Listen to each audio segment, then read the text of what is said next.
በመኖሪያ ቤታችን ጨለማን ገፋ ብርሃን ከምትሰጠን አምፖል ለምግብ ማብሰያ የምንጠቀምበት ምድጃ እስከ ዕለት ተዕለት መገናኛችን የሆነው የእጅ ስልካችን ባትሪ መሙያ የኃይል ምንጭ መነሻ የት እንደሆነ ቆም ብለን አስበን እናውቃለን? 90 በመቶ የሚሆነው የሀገራችን የኤሌክትሪክ ኃይል የሚመነጨው ከውሃ ነው። ይህም ማለት የኢትዮጵያ ብርሃን የውሃ ስጦታ ሲሆን ውሃ ደግሞ የደንና የዛፎች ስጦታ ነው። ዝናብ ከሰማይ ወርዶ መሬቱን አረስርሶ ወደ መሬት ዘልቆ በመግባት የከርሰ ምድር ውሃን የሚያበለጽገው በገጸ ምድር የሚፈሱ ወንዞችን የሚያጎለብተው በምድሪቱ ላይ ባለው የደን ሽፋን ልክ ነው። ዛፎች ደመናን ጠርተው ዝናብን አዝንበው የኢትዮጵያን ኃይል ማመንጫ ተርባይኖች ያንቀሳቅሳሉ። ይህም ለኢትዮጵያ ዛፍ መትከል የተፈጥሮ ሀብትን ከመጠበቅ በላይ ትርጉም አለው። ኤነርጂ ሀብታችን የተመሰረተው የሃይድሮ ፓወር ላይ ነው ወይም ደግሞ ውሃ ላይ ነው።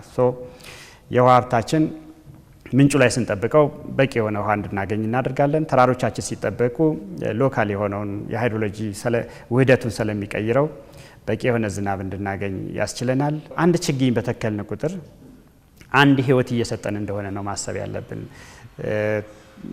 ተፈጥሮ ምቹ የሆነች በሄደች ቁጥር በዛ ልክ ከወለዷ ተጠቃሚ እንድንሆን ነው የሚያደርገንና የተፈጥሮ ወለድ ብለን ከምንለው አንዱ የውሃ ሀብት ነው። ኢትዮጵያ በ2011 ክረምት በአረንጓዴ አሻራ አንድ በላይ የጀመረችው የችግኝ ተከላ አሁን ላይ 48 ቢሊዮን በላይ ደርሷል። እነዚህ ችግኞች አድገው ዛፍ እየሆኑም ነው።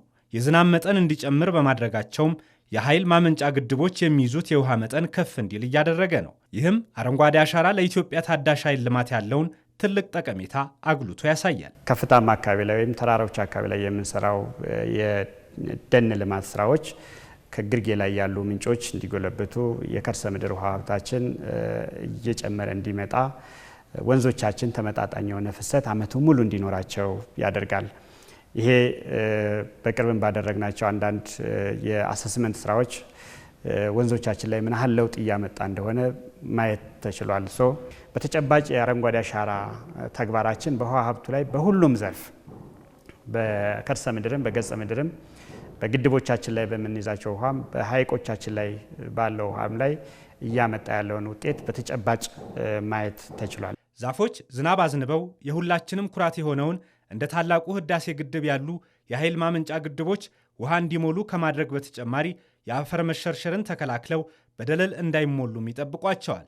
ቢሊዮኖች የወጣባቸው እነዚህ መሰረተ ልማቶች ዓመታትን ተሻግረው አገልግሎት እንዲሰጡም ያደርጋሉ።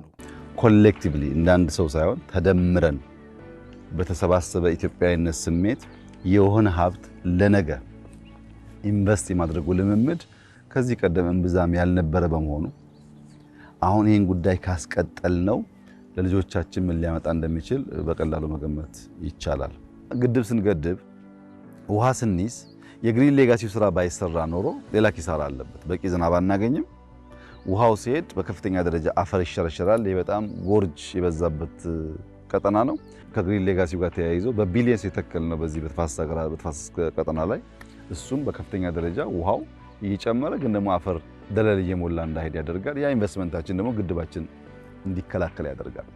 የደን ሀብትን ማሳደግ፣ የውሃ ምንጮችን መጠበቅና አፈርን ከመሸርሸር መከላከል የሀገራችንን የኃይል ዋስትና የሚያጠናክሩ መሰረታዊ ስራዎች ናቸው።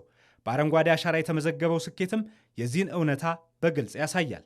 በቢሊዮኖች የሚቆጠሩ ችግኞች ዛሬ እያደጉ ደን እየሆኑ ነው። ይህም የተፈጥሮ ሀብትን ከመጠበቅ ባሻገር ለሀገሪቱ የኢኮኖሚ እድገት፣ ለኃይል ልማትና ለዘላቂ እድገት የሚደረግ የረጅም ጊዜ መዋለ ንዋይ መሆኑን ያረጋግጣል። አረንጓዴ አሻራ ለአካባቢ ጥበቃ ብቻ የሚከወን አይደለም። የሀገር ልማትን፣ የኤነርጂ ደህንነትንና የትውልድ ተስፋን በአንድ የሚያገናኝ ብሔራዊ እንቅስቃሴ ነው። ዛሬ የምናደርገው ትንሽ ተሳትፎ ነገ የበለጠ ብሩህና ዘላቂ ልማትን ያረጋገጠች ኢትዮጵያ ለመገንባት መሰረት ይሆናል። ይህ ነው የአረንጓዴ አሻራ እውነተኛ ትርጉም። ተፈጥሮን በመጠበቅ የሀገርን የኃይል አቅም ማጠናከር፣ ለትውልድ የሚተርፍ ልማትንም ማረጋገጥ።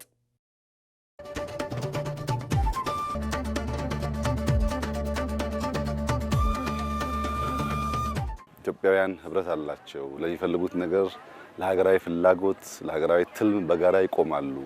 በረባ ባረባው ኢትዮጵያን መተንኮስ አያዋጣም። ተስማምተን ተግባብተን ብንሰራ ይሻላል። አባቶቻቸውም አስቸጋሪዎች በእጅም አይሉ የማይገዙ ናቸው። የአሁኖቹ ህብረታቸው ከፍተኛ ነው። ፍላጎት አላቸው። ጨክነዋል ለመበልጸግ፣ ለመለወጥ፣ ለማደግ። ያ ነበር የሚባለውን ሲቪላይዜሽን አልቀው ለማምጣት እየተጉ ያሉት የሚለው መልእክት ስለሚያስተላልፍ አድካሚ ሊሆን ይችላል፣ ግን ሳንደክም በገባነው ቃል መሰረት መትከል አለብን። ቃልን እንደማክበር ቃልን እንደመፈጸም የተናገሩትን ነገር ሳያንጠባጥቡ እንደመከወን አኩሪ ተግባር የለምና ኢትዮጵያውያን በሚያስደምም ተስፋ ላይ ነው ያለነው። ኢኮኖሚያችን በመልካም ስራ ላይ ነው ያለው፣ ያበበን ያለው፣ የለማን ያለነው። ለውጦች አሉ፣ ከተሞቻችን የተቀየሩ ነው ያሉት። ግን መሰረት ካልጣል ያ ሁሉ ዋጋ የለውም።